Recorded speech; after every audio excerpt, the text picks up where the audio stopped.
اللہ کو خوش کرنے کے لیے پڑھتا ہوں تاکہ میرا رب مجھ سے راضی ہو جائے۔ مجھ سے کیوں پوچھے کہ یار آپ نماز کیوں پڑھتے ہو؟ کہوں گا اللہ کو راضی کرنے کی، سیدھی سی بات ہے۔ جتنا مرضی کوئی نمازی ہو، حاجی ہو، متقی پرہیزگار ہو، آپ اس سے پوچھیں گے کہ بھائی آپ نماز کیوں پڑھتے ہو، تو وہ کہے گا اللہ کو راضی کرنے کے لیے۔ یعنی جو کام یہ کر رہا ہے یہ اس کو صرف راضی کرنے کے لیے کام کر رہا ہے۔ واہ واہ واہ، بے شک۔ نمازی نماز پڑھے تو مقصد صرف یہ ہے کہ اللہ راضی ہو جائے۔ حاجی حج کرے تو مقصد یہ ہے کہ اللہ راضی ہو جائے۔ اگر سخی سخاوت کرے تو مقصد یہ ہے کہ اللہ راضی ہو جائے۔ نمازی ہو، سخی ہو، حاجی ہو، صدقہ و خیرات کرنے والا ہو، ہر بندے کا مین مقصد ہے کہ اللہ راضی ہو جائے۔ قاری صاحب قرآن کی تلاوت کریں تو مقصد کیا ہے؟ اللہ راضی ہو جائے۔ حافظ صاحب قرآن کی تلاوت کریں تو مقصد ہے کہ اللہ راضی ہو جائے۔ مفتی صاحب فتویٰ دیں تو مقصد ہے کہ اللہ راضی ہو جائے۔ شیخ الحدیث حدیث پڑھائے تو مقصد اللہ راضی ہو جائے۔ شیخ القرآن قرآن سکھائے تو مقصد ہے اللہ راضی ہو جائے۔ محدث بتائے کچھ تو اللہ راضی ہو جائے۔ یہ جتنے میں نے آپ کو بتائے ہیں، یہ جتنے کام ہے بندہ کرتا ہے تو اللہ کو راضی کرنے کے لیے کرتا ہے۔ لیکن کیا کہنا نبی کے صحابہ کا، واہ واہ واہ، سبحان اللہ۔ ہم یہ جتنے کام کرتے ہیں اللہ کو راضی کرنے کے لیے کرتے ہیں۔ میرے نبی کے صحابہ ایسے ہیں کہ اللہ فرماتا ہے لقد رضی اللہ عن المؤمنین، صحابہ تمہارا اعزاز یہ ہے، تمہارا مقدر یہ ہے، تم اپنی قسمت پہ ناز کرو۔ یا اللہ وہ کیوں؟ فرمایا سارے مجھے راضی کرتے ہیں، خدا ہمیں راضی کرتا ہے۔ یہ کتنا بڑا بات ہے صحابہ تو صحابہ کا صحابہ کے بارے میں بات کر، اللہ معاف فرمائے، لیکن صحابہ کا مقام دیکھیں۔ ہر بندہ جو عبادت کرے وہ اللہ کو راضی کرے، اللہ سے کہنا اللہ نمازی نماز پڑھے وہ راضی کے لیے، حاجی کرے راضی کرنے کے لیے، سخی سخاوت کرے اللہ کو راضی کرنے کے لیے، کوئی متقی پرہیزگار ہو تو اللہ کو راضی کرنے کے لیے ہوتا ہے۔ حدیث پڑھے اللہ کو راضی کرنے کے لیے، شیخ القرآن قرآن پڑھے اللہ کو راضی کرنے کے لیے، مفسر تفسیر کرے اللہ کو راضی کرنے کے لیے، خطیب خطابت کرے اللہ کو راضی کرنے کے لیے، نقیب خطابت کرے اللہ کو راضی کرنے کے لیے، نعت پڑھے اللہ رسول کو راضی کرنے کے لیے۔ صحابہ تمہارے مقدر پر کروڑوں سلام ہے، تم نبی کے ہاتھ میں ہاتھ رکھتے ہو۔ اللہ فرماتا ہے صحابہ خدا کو ساری کی کوشش کرتے ہیں، میں خدا قرآن میں اعلان کر کے بتاتا ہوں نبی کے صحابہ تم کرنے والے ہو، خدا بھی تم سے راضی، مصطفیٰ بھی تم سے راضی۔ سبحان اللہ۔ یہ میرے پاک نبی کے صحابہ ہیں، فرمایا سارے صحابہ پر اللہ راضی۔ سبحان اللہ۔ اللہ کیا رہے تھے واقعی آپ کے میں عثمان غنی رضی اللہ تعالیٰ عنہ،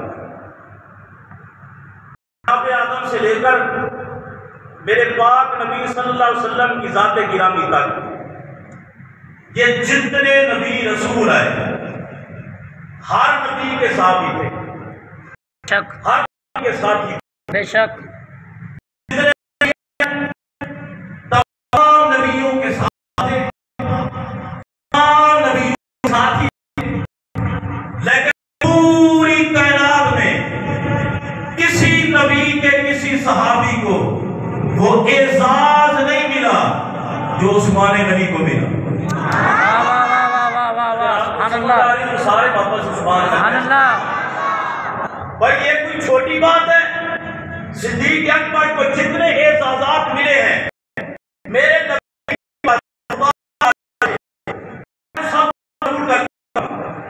سب کو کرتا ہوں، فاروق اعظم کو جتنے اعزازات ملے خدا مصطفیٰ کی بارگاہ سے میں ان کی عظمت کو سلام کرتا ہوں۔ مولا علی کو جتنے اعزازات ملے، خصوصیات ملی، میں ان سب کو سلام کرتا ہوں۔ جناب طلحہ کو جتنے ملے میں ان کو سلام کرتا ہوں۔ ابو ہریرہ کو جتنے ملے میں ان کو سلام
جو بندہ کہے میں نے کوئی انکار کیا ہے، یہ لے لو بندہ فاروق اعظم کو یہ فضیلت ملی میں نے کوئی انکار کیا ہے، بعد میں تو بندہ یہ کہ مولا علی کو اتنی خصوصیات ملی میں نے کوئی انکار کیا ہے۔ میں سب کو سلام کر کے عثمان غنی کو سلام کر رہا ہوں، پیار سے کہنے سبحان اللہ۔ سبحان اللہ۔ دیکھیں بھی سب کے اعزازات اپنی جگہ پر ہیں۔ دیکھیں حضرت ابوبکر کو صدیق اکبر بن گئے، ان کا اعزاز ہے۔ حضرت عمر فاروق بن گئے، ان کا اعزاز ہے۔ مولا علی کرار یہ ان کا اعزاز ہے۔ کوئی ابو ہریرہ بن گیا، یہ ان کا اعزاز ہے۔ لیکن یاد رکھیں سب کا اعزاز اپنی اپنی جگہ پر ہے، اور عثمان غنی کو جو اعزاز ملا ہے ایسا تو کسی کو نہیں ملا۔ واہ واہ واہ واہ واہ واہ واہ واہ، سبحان اللہ۔ عثمان غنی کو جو اعزاز ملا یہ اعزاز صرف ان کا خاصہ ہے۔ کیوں کہ پوری تاریخ پڑھ کے دیکھ لیں، تاریخ انبیاء کو پڑھیں، تاریخ رسول کو پڑھیں، تاریخ صحابہ کو پڑھیں، تاریخ مفسرین کو پڑھیں، آپ سب پڑھ لیں تو نتیجہ یہ سامنے آئے گا۔